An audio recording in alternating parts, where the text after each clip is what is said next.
తెలంగాణ నదీ వ్యవస్థ గురించి తెలుసుకుందారు. నదుల గురించి అధ్యయనం చేయడాన్ని పోటమాలజీ అని పిలుస్తారన్నమాట. మార్చి 22 ప్రపంచ నీటి దినోత్సవంగా జరుపుకుంటున్నారు. భారతదేశంలో నవంబర్ 24 నుంచి 25 వరకు నదీ వారంగా నిర్వహిస్తారన్నమాట. భారతదేశంలోని నవంబర్ 24 నుంచి 27 వరకు నదీ వారంగా నిర్వహిస్తుంటారు. నదుల గురించి అధ్యయనాన్ని పోటమాలజీ అని పిలుస్తారన్నమాట.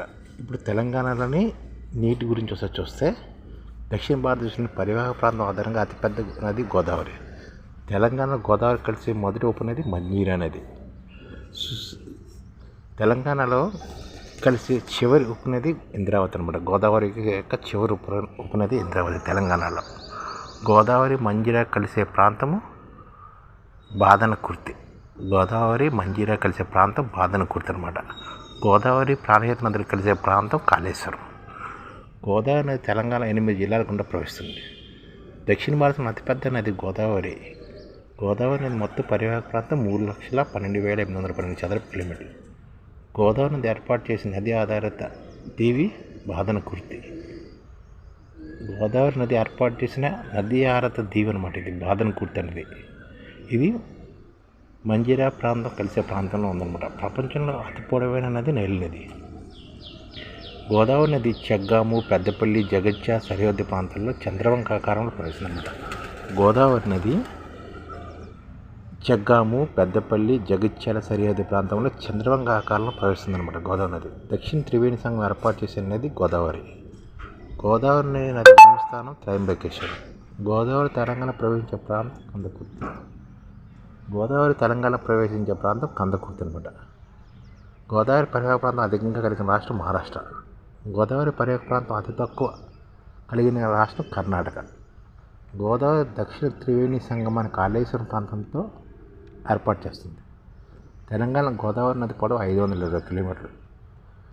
సహ్యాద్రి కొండల్లో గోదావరి నది ప్రవహిస్తుంది. గోదావరి నది మొత్తం పొడవు 1,465 కిలోమీటర్లు. తెలంగాణ దక్షిణ వాయువుగా ప్రవహించే నది గోదావరి. గోదావరి పరివాహక ప్రాంతం తెలంగాణలో 19.87% ఉందన్నమాట. ఇండియన్ రైన్ అని గోదావరి నదిని పిలుస్తారు. కోటి లింగాల క్షేత్రం గోదావరి నది ఒడ్డున ఉంది.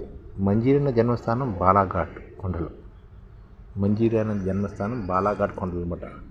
మంజీరా నది మహారాష్ట్ర, కర్ణాటక, తెలంగాణ రాష్ట్రంలో ప్రవహిస్తుంది. మంజీరా నది. మంజీరా నదిని మహారాష్ట్రలో మంజరా అనే పేరుతో పిలుస్తారు.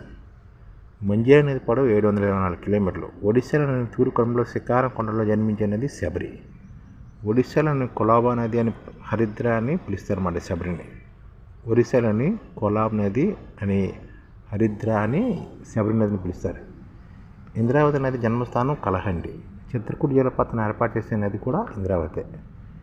పీనగంగ నది జన్మస్థానం అజంతా శ్రేణి. లెండి నది మంజీరా నది ఉపనది అనమాట. లెండి నది. గోదావరి ఉపనదిలో అతిపెద్ద నది శబరి. అతిపెద్ద నది శబరి అనమాట. ప్రాణహిత నది తెలంగాణలో ఆసిఫాబాద్, మంచిర్యాల, భూపాలపల్లి జిల్లా గుండా ప్రవహిస్తుందన్నమాట. మానేరు నది జన్మస్థానం సిరిసిల్ల కొండలు. మానేరు నది గోదావరిలో అన్నారం బ్యారేజీ వద్ద కలుస్తుందన్నమాట. మానేరు నది గోదావరిలో అన్నారం బ్యారేజీ దగ్గర కలుస్తుంది అన్నమాట. కడివి నది జన్మస్థానం బోతాయినపల్లి. ఇంద్రావతి నది గోదావరిని కలిసే ప్రాంతం భద్రకాళి.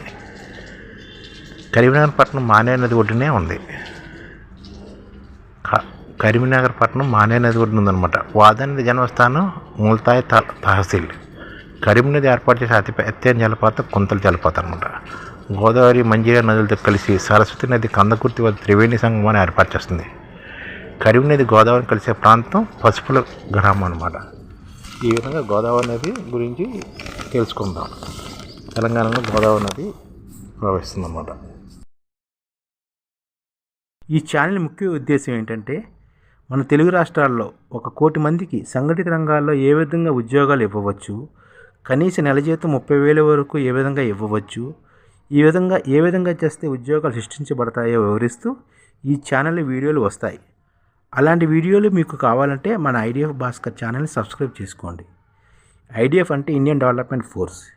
ఈ వీడియోలు చూసిన తర్వాత మీకు నచ్చితే లైక్ చేయండి, మీ ఫ్యామిలీ మెంబర్స్కి షేర్ చేయండి, మరియు మీ ఫ్రెండ్స్కి షేర్ చేయండి. Thank you. నమస్కారం.